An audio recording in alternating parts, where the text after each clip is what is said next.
Hello friends, आज हम कहानी पढ़ेंगे नशा मुक्ति केंद्र। यह एक ज़बरदस्त मोटिवेशनल कहानी है फ्रेंड्स। ये नशा मुक्ति पर लिखी हुई है, तो हम इसको पढ़ते हैं। आज हमारे बीच मौजूद युवा पीढ़ी नशे की चपेट में अपना जीवन बर्बाद करने पर मजबूर है।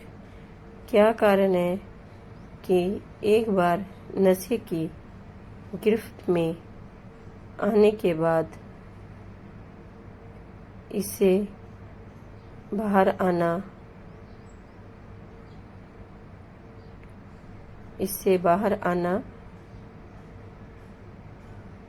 मुश्किल होता है।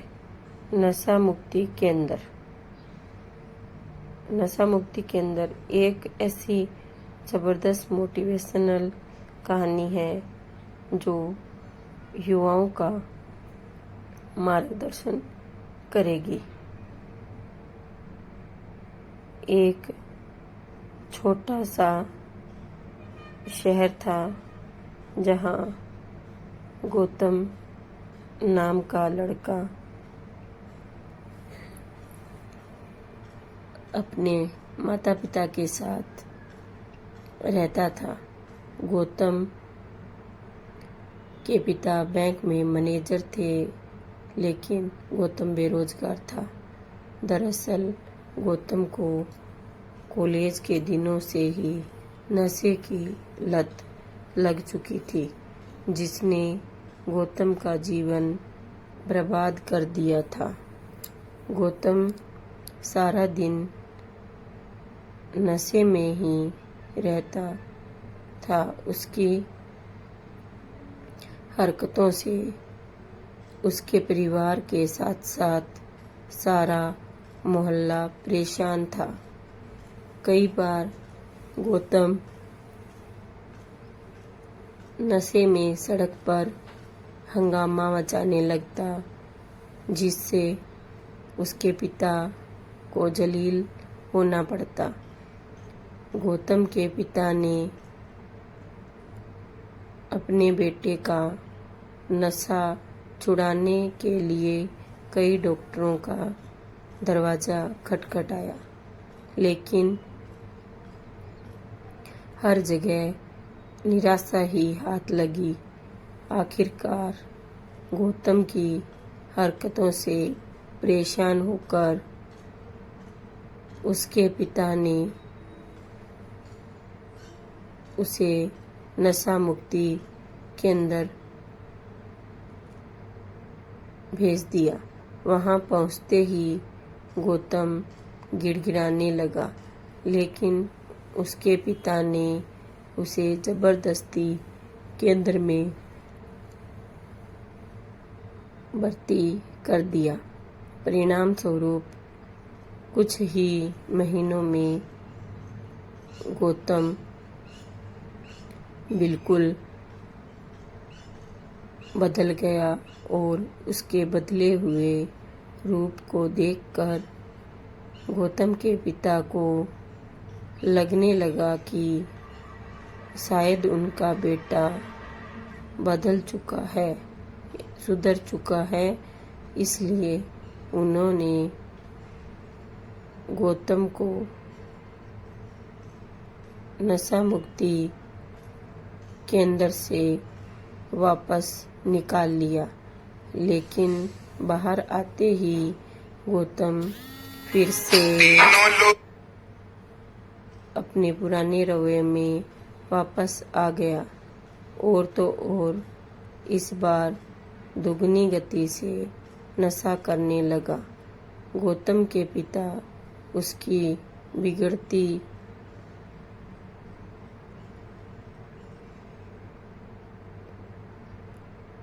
हुई हालत को देखकर घबरा गई। उन्हें समझ में नहीं आ रहा था कि वह अपने बेटे को इस दलदल से बाहर कैसे लाएं,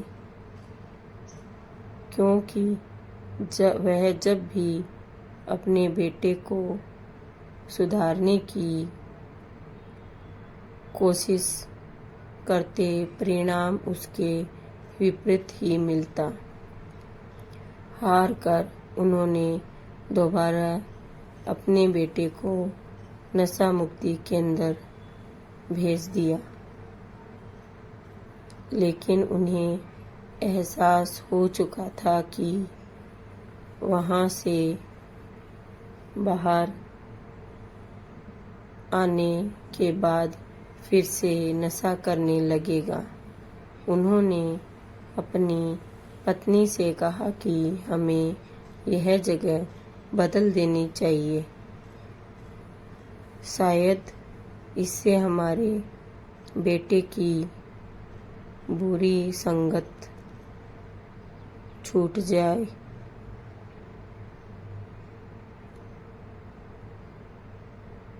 और फिर हम वह सुधर सके।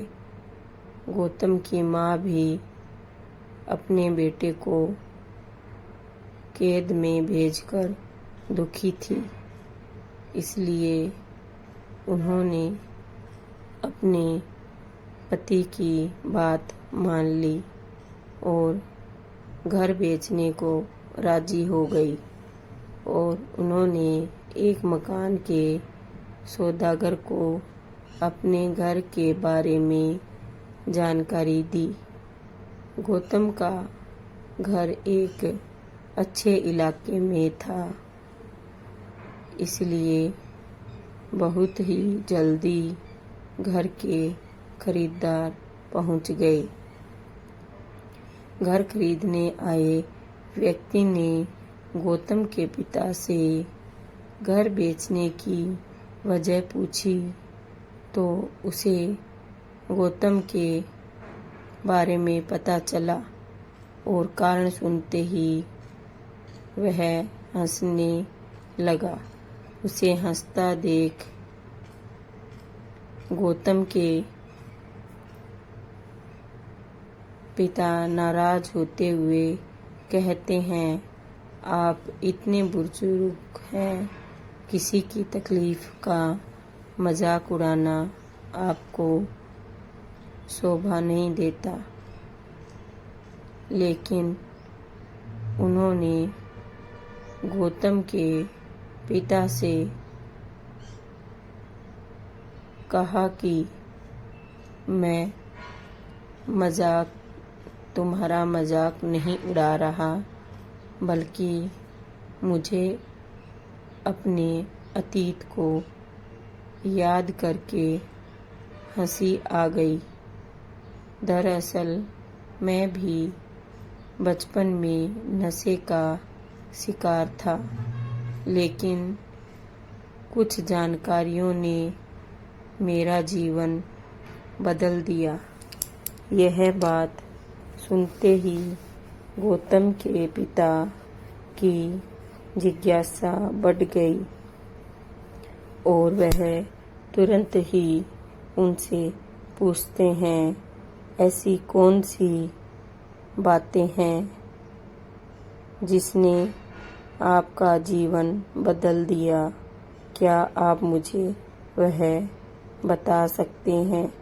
उन्होंने मुस्कुराते हुए कहा, हाँ, जरूर, क्यों नहीं। आपको यह समझना होगा कि आपका बेटा नशे का इस्तेमाल आनंद पाने के लिए करता है। दरअसल आपका बेटा अपने माध्यम को मंजिल समझने लगा है। दुनिया में मौजूद भोग की कोई भी वस्तु केवल नशा है, फिर भले ही वह खाना, पैसा या कोई भी चीज़ क्यों न हो।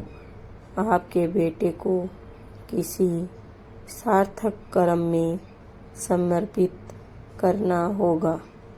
गौतम के पिता को उनकी बात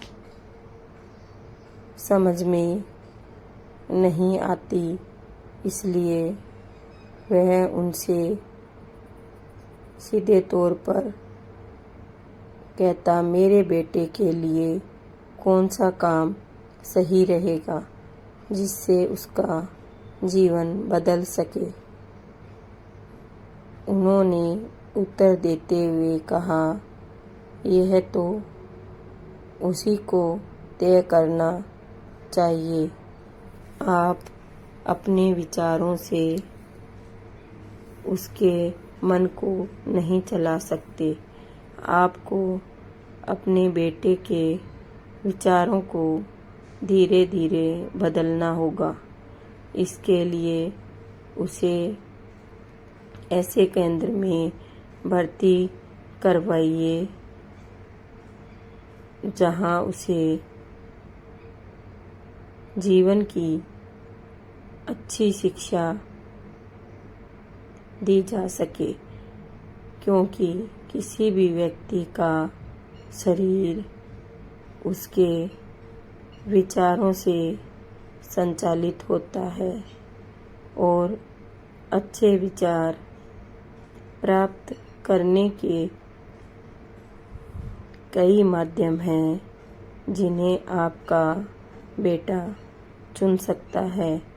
तभी आप अपने बेटे को नशे से बाहर निकाल सकोगे। बस फिर क्या था, गौतम के पिता ने अपने बेटे के लिए एक आध्यात्मिक केंद्र चुना, जहां गौतम को मनुष्य के जीवन का महत्व पता चला। अपेक्षा के अनुसार गौतम ठीक होने लगा। कुछ ही महीनों में गौतम इतना बदल गया कि उसे पहचान पाना मुश्किल था। गौतम के माता पिता अपने बेटे के नए रूप को देखकर दंग रह गए। गौतम के पिता ने मन ही मन उस व्यक्ति को धन्यवाद दिया जिसकी सलाह ने गौतम का जीवन बदल दिया था। नशे से बाहर आते ही गौतम ऊर्जावान हो चुका था और अब वह तैयार था जिंदगी की नई शुरुआत के लिए। इसी के साथ यह कहानी ख़त्म होती है। मेरी कहानी अगर आपको अच्छी लगी हो तो चैनल को लाइक करना, सब्सक्राइब करना, कमेंट करना और बताना कि मेरी वीडियो आपको कैसी लगी। Thank you.